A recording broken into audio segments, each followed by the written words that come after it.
She hit the cold stone pavement harder than she ever thought she would, not because she had fallen, but because someone had made sure she did. Her wheelchair clattered behind her, metal scraping against marble steps, her book scattering across the courtyard like fragile pieces of her already shattered life.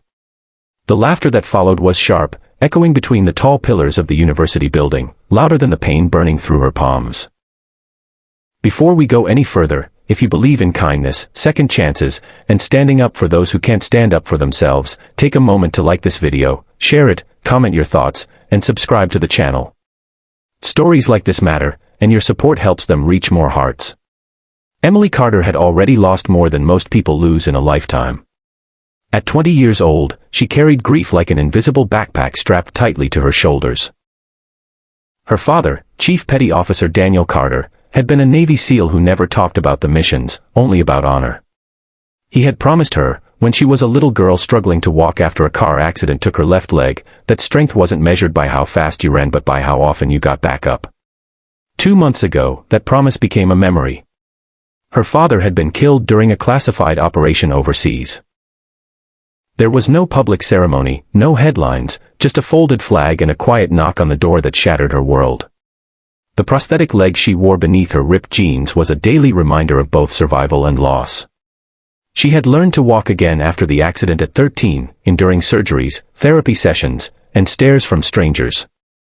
But nothing had prepared her for walking without her father's steady presence in the background. That morning, Emily had forced herself to attend class. It was her first week back after the funeral. She wore her father's old denim jacket over a beige sweater, as if it could shield her from the world. She kept her head down, focusing on her notebook, ignoring whispers. But the whispers turned into laughter the moment she rolled her wheelchair across the courtyard.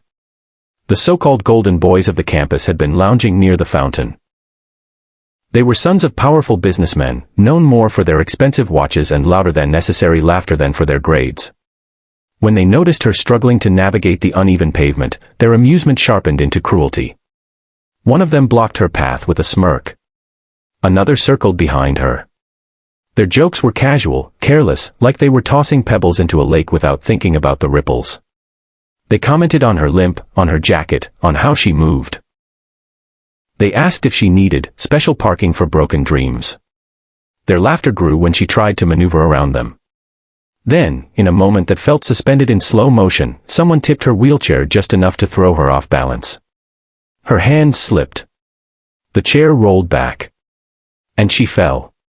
The courtyard went silent for half a heartbeat before the laughter erupted again. Emily felt the sting of humiliation worse than the scrape on her skin.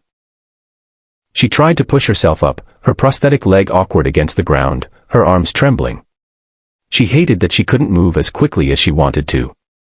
She hated that her father wasn't there to see this. But someone else was. At the edge of the courtyard stood a man in military fatigues, AK-9 at his side. He had been walking across campus for a veterans outreach event. His name was Lieutenant Marcus Hale. He had served alongside Daniel Carter for over a decade. They had survived missions that never made the news. They had pulled each other out of situations no one else would understand. Marcus had come to deliver a sealed letter Daniel had written months before his final deployment. He hadn't known how to approach Emily. He had been gathering the courage when he saw the crowd forming. He recognized her immediately. She had her father's eyes, steady, even when filled with pain. When he saw her hit the ground, something ancient and protective flared inside him. The laughter stopped abruptly as heavy boots struck the pavement. The K-9, a trained German shepherd named Titan, moved with controlled alertness beside him. Marcus didn't shout. He didn't need to. His presence alone shifted the atmosphere like a storm rolling in. He helped Emily sit upright first, ignoring the boys completely. His movements were careful, respectful. He picked up her scattered notebook and brushed dust from its pages. Only after she was steady did he stand to his full height and turn toward the group.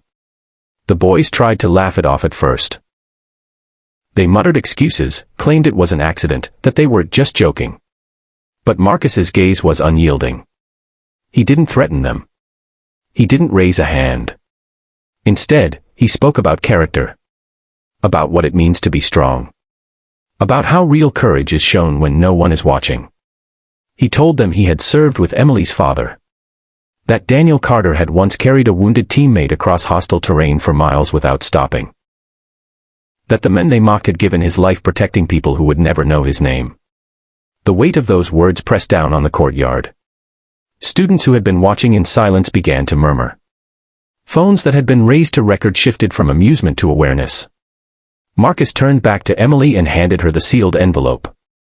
He told her that her father had spoken about her constantly. That every mission briefing ended with him showing her picture. That he had called her the bravest person he knew. Emily's hands trembled as she held the letter.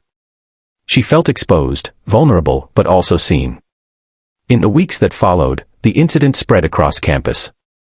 Not as gossip, but as a reckoning. The university launched an investigation.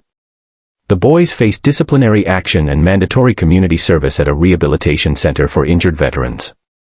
For the first time, they were confronted with the reality of the sacrifices they had mocked.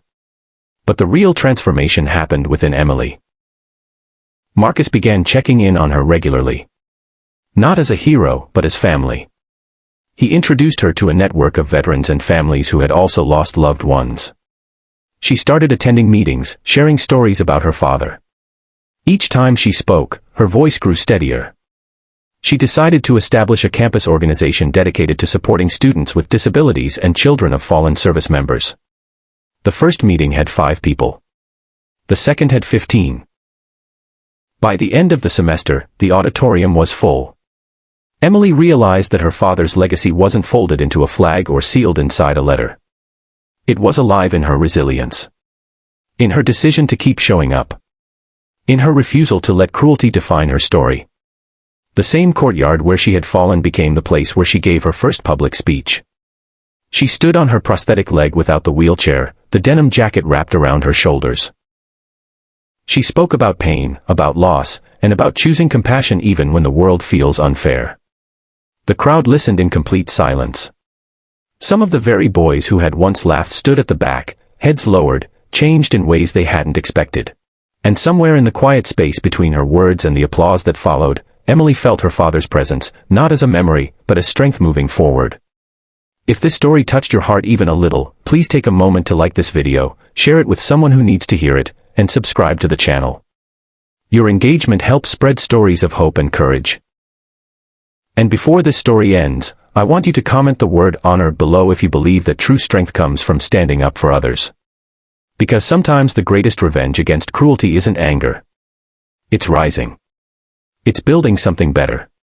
It's proving that even after the hardest fall, you can still stand tall. Emily Carter was never just the girl who fell in the courtyard. She was the daughter of a warrior. She was a warrior herself. And that day, without realizing it, the world learned that the quietest strength often echoes the loudest.